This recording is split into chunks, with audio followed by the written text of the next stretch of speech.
जय हिंद मेरे जवान।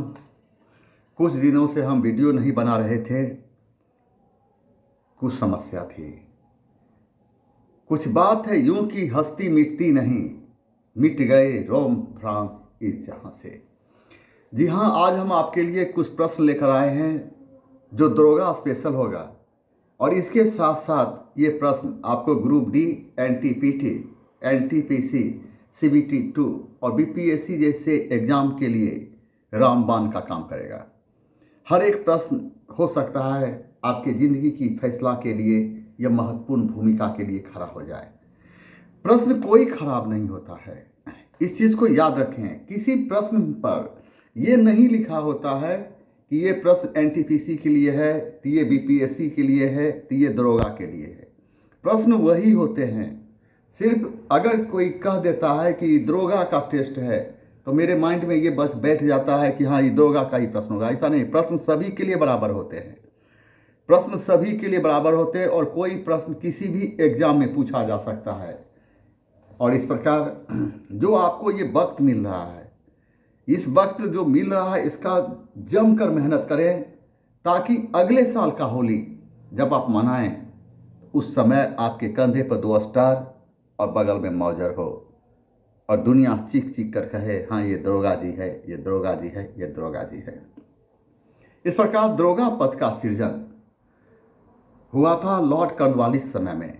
लॉर्ड कॉर्नवालिस ने प्रत्येक जिला में थाना की स्थापना करके दरोगा को इसको इंचार्ज बनाया था। उस समय से ये पद प्रकाश में आई।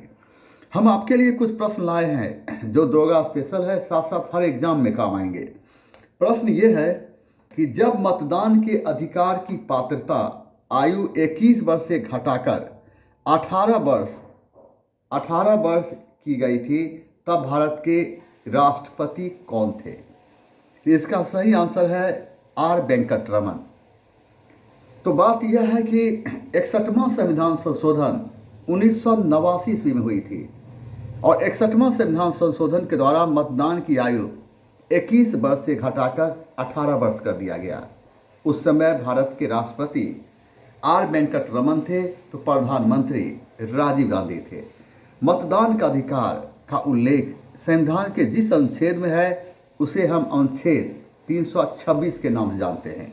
आपसे प्रश्न पूछा जाएगा कि 61वां संविधान संशोधन कब हुआ था? 1989 ईस्वी में। पूछेगा कि 61वां संविधान संशोधन के तहत मतदान की आयु 21 वर्ष से घटाकर कितना कर दिया गया? तो 18 वर्ष। पूछेगा जिस समय 61वां संविधान संशोधन हुआ था उस समय भारत का राष्ट्रपति कौन था? तो आर वेंकटरमन। उस समय भारत के प्रधानमंत्री कौन थे? तो राजीव गांधी। पूछेगा मतदान, वयस्क मतदान का अधिकार का उल्लेख भारतीय संविधान के जिस अनुच्छेद में किया गया है उस अनुच्छेद का नाम क्या है? अनुच्छेद 326। आगे का प्रश्न पर हम आ रहे हैं। आगे का प्रश्न है हाल ही में कौन सा राज्य दालचीनी की संगठित खेती करने वाला पहला राज्य बन गया है? इसका सही आंसर है हिमाचल प्रदेश। लेकिन यहाँ ध्यान यह देना है दालचीनी का विश्व में सबसे अधिक उत्पादन मुख्य रूप से श्रीलंका की धरती पर होती है और दालचीनी का अपना एक आयुर्वेदिक गुण है जिसके कारण दालचीनी कई तरह की बीमारियों में काम आता है। नंबर 1, शरद के मौसम में दालचीनी के प्रयोग करने से मेरा शरीर गर्म रहता है। अगर किसी का दालचीनी का काम भूख को बढ़ाने में भी किया जाता है और किसी को लगातार उल्टी हो रही है तो उल्टी को रोकने के लिए दालचीनी का प्रयोग किया जाता है। इतना ही नहीं, दांत के दर्द को कम करने के लिए भी दालचीनी का प्रयोग किया जाता है। आगे का प्रश्न हम देखते हैं। आगे का प्रश्न क्या है? आगे का प्रश्न आपके सामने आ रहा है कि निम्नलिखित में से भारत का प्रमुख राज्य कर कौन सा है? इस ऑप्शन में है सीमा शुल्क, निगम कर, आयकर, स्टाम्प ड्यूटी और पंजीकरण। इस प्रकार स्टाम्प ड्यूटी और पंजीकरण यह राज्य कर है और इस प्रकार यह एक अप्रत्यक्ष कर है। तो सीमा शुल्क अप्रत्यक्ष कर है, निगम कर प्रत्यक्ष कर है, आयकर प्रत्यक्ष कर है। लेकिन एक बार हम वीडियो बनाएंगे प्रत्यक्ष कर कौन है, अप्रत्यक्ष कर कौन है, इसे कैसे पहचाना जाता है, इसके पहचानने का हम एक ट्रिक आपको बता देंगे। लेकिन फिलहाल राज्य सरकार के आमदनी जिस कर से सबसे अधिक होती है उसे हम बिक्री कर के नाम जानते हैं। इस प्रकार बिक्री कर एक अप्रत्यक्ष कर है। तो केंद्र सरकार को राजस्व की प्राप्ति जिस कर से होती है उसे हम निगम कर के नाम जानते हैं। निगम कर को ही हम कॉर्पोरेट टैक्स के नाम जानते हैं। यह एक प्रत्यक्ष कर है। आगे आपसे प्रश्न की बात जब हम कर रहे हैं तो आगे का प्रश्न ढूंढना पड़ रहा है, निकालते हैं हम। क्या है आगे का प्रश्न? आगे का प्रश्न है नमस्ते योग किस मंत्रालय? आगे का प्रश्न है नमस्ते योग किस मंत्रालय की पहल है? इसका सही आंसर है आयुष मंत्रालय। अब प्रश्न उभरता है कि आयुष मंत्रालय क्या है? नमस्ते योग की जब हम बात कर रहे हैं तो ये आयुष मंत्रालय की पहल है और 21 जून को विश्व योग दिवस के रूप में मनाया जाता है। लेकिन सर्वप्रथम विश्व योग दिवस 21 जून 2015 को बनाया गया था।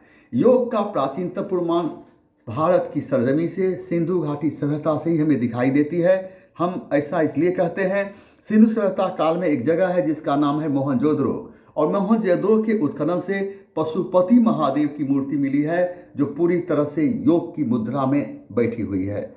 तो इस प्रकार आपसे प्रश्न पूछा जाएगा नमस्ते योग किस मंत्रालय की पहल है? तो ये आयुष मंत्रालय की पहल है। पूछेगा आयुष मंत्रालय की स्थापना कब हुई? तो 2014 में। पूछेगा विश्व योग दिवस कब मनाया जाता है? 21 जून को। पूछेगा विश्व योग दिवस सर्वप्रथम कब मनाया गया था? 21 जून 2015 को। पूछेगा भारत में योग का प्राचीनतम प्रमाण कहाँ से मिलती है? सिंधु घाटी सभ्यता। सिंधु सभ्यता में कहाँ से? तो मोहनजोदड़ो से। और मोहनजोदड़ो किस जगह से? मोहनजोदड़ो से। और मोहनजोदड़ो में इसका उदाहरण कौन है? तो पशुपति महादेव की मूर्ति। और ये पशुपति महादेव की मूर्ति पूरी तरह से योग की मुद्रा में बैठी हुई है। आपसे प्रश्न किया जाएगा कि आपसे प्रश्न पूछे जाएंगे कि आगे का प्रश्न है कि आपसे है कि 26 जून 2021 को किस संघ शासित प्रदेश में या राज्य में वन महोत्सव अभियान की शुरुआत की गई? इसका सही आंसर है दिल्ली। बात यहाँ यह है कि दिल्ली की जब हम बात कर रहे हैं तो याद रखना है किसी देश की पर्यावरण की रक्षा के लिए उस देश की धरती पर 33.33% वन का होना आवश्यक है। पूरे विश्व में लगभग 31% वन पाया जाता है, तो भारत में 24.56% वन पाया जाता है। भारत में सबसे अधिक वन मध्य प्रदेश में पाया जाता है, तो भारत में सबसे कम वन हरियाणा में पाया जाता है। तो प्रतिशत की दृष्टि से भारत में सबसे अधिक वन मिजोरम में पाया जाता है। आपसे प्रश्न पूछा जाएगा कि 26 जून 2021 को किस राज्य या संघ शासित प्रदेश में वन महोत्सव अभियान की शुरुआत की गई थी? तो दिल्ली में। पूछेगा आपसे किसी देश की पर्यावरण की रक्षा के लिए उस देश की धरती पर वन कितना होना चाहिए? तो 33.33% वन होना चाहिए। पूछेगा कि पूरे विश्व में कितना प्रतिशत वन पाया जाता है? 31%। पूछेगा आपसे भारत में कितना प्रतिशत वन पाया जाता है? 24.56%। पूछेगा भारत में सबसे अधिक वन किस राज्य में पाया जाता है? तो मध्य प्रदेश में। तो भारत में सबसे कम वन कहाँ पाया जाता है? हरियाणा में। तो प्रतिशत की दृष्टि से भारत में सबसे अधिक वन कहाँ पाया जाता है? मिजोरम में। आगे की ओर हम आ रहे हैं, देखें आगे की बात है। तो आगे की बात जब हम करते हैं तो फिर प्रश्न को निकालते हैं। प्रश्न निकाल कर हम जब आए हैं यहाँ पर तो ये है कि प्रश्न पूछ रहा है भारत के एकमात्र निर्विरोध निर्वाचित राष्ट्रपति नीलम संजीव रेड्डी कब राष्ट्रपति बने थे? इसका आंसर है 1977। याद रखना है नीलम संजीवा रेड्डी भारत के पहले राष्ट्रपति थे। नीलम संजीवा रेड्डी भारत के पहले राष्ट्रपति थे जो सर्वप्रथम निर्विरोध चुने गए थे। नीलम संजीवा रेड्डी भारत के पहले राष्ट्रपति थे जो राष्ट्रपति बनने से पहले लोकसभा के अध्यक्ष थे। पूछेगा भारत का पहला राष्ट्रपति कौन था?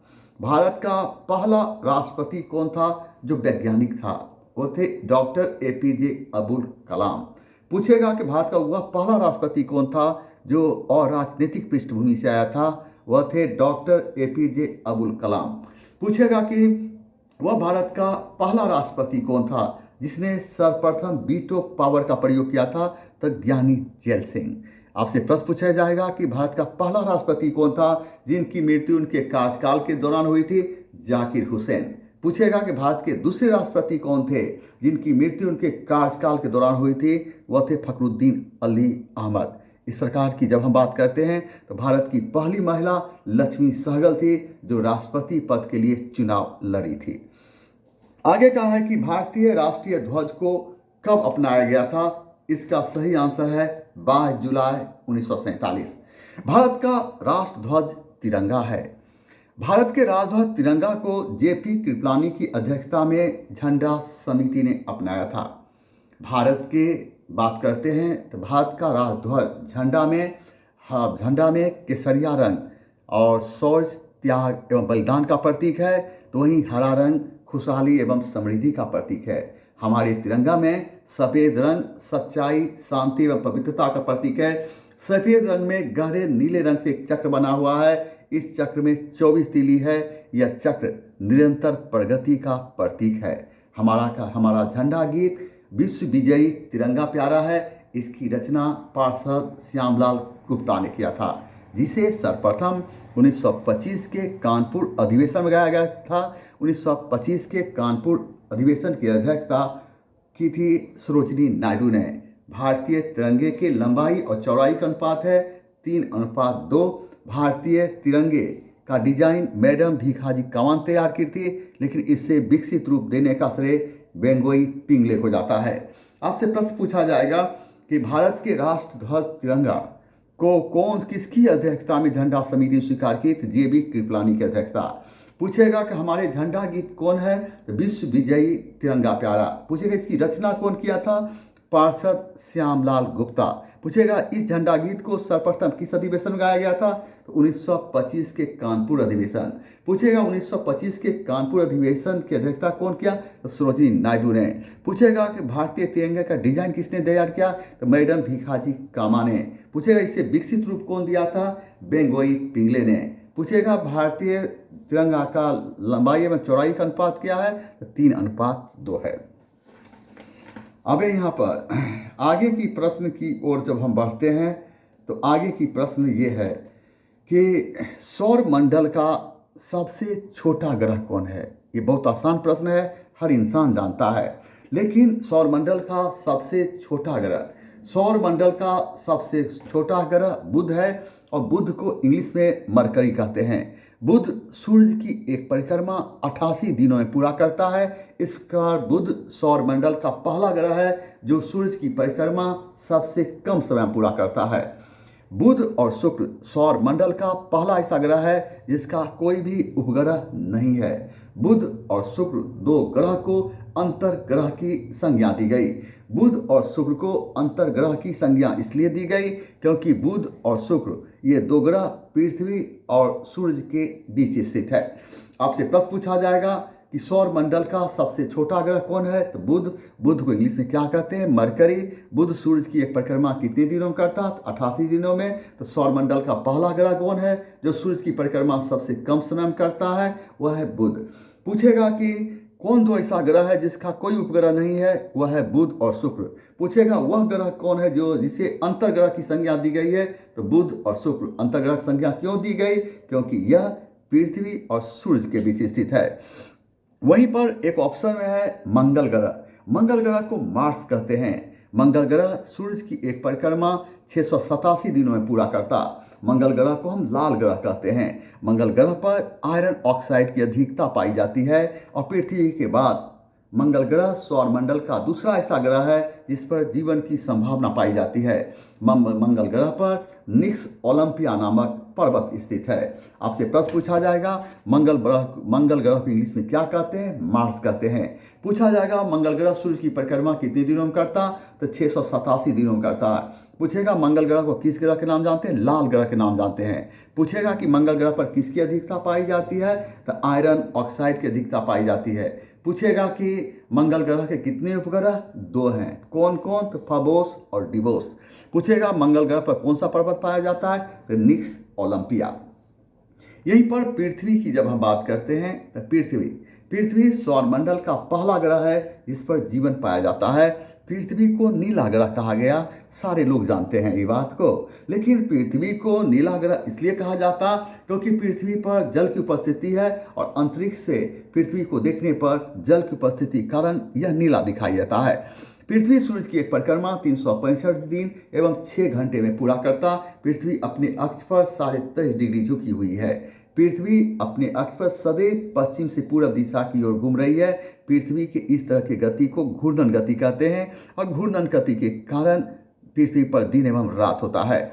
पृथ्वी अपने अक्ष पर घूमने के साथ साथ सूर्य की भी चारों परिक्रमा कर रही है, तो पृथ्वी की इस परिक्रमा को परिक्रमण गति के नाम जानते हैं। इसे ही वार्षिक गति के नाम जानते हैं। इस प्रकार पृथ्वी के परिक्रमण के कारण ऋतु का परिवर्तन होता है। बहुत सारी बातें हैं, लेकिन हम डिस्कस उसी पॉइंट कर रहे हैं जो एग्जाम में प्रश्न पूछ दे। आपसे प्रश्न पूछा जाएगा सौरमंडल का पहला ग्रह कौन है जिस पर जीवन पाया जाता है, तो पृथ्वी है। पृथ्वी को नीला ग्रह क्यों कहा गया? क्योंकि पृथ्वी पर जल की उपस्थिति है और अंतरिक्ष से पृथ्वी को देखने पर जल की उपस्थिति के कारण पृथ्वी नीला दिखाई देता।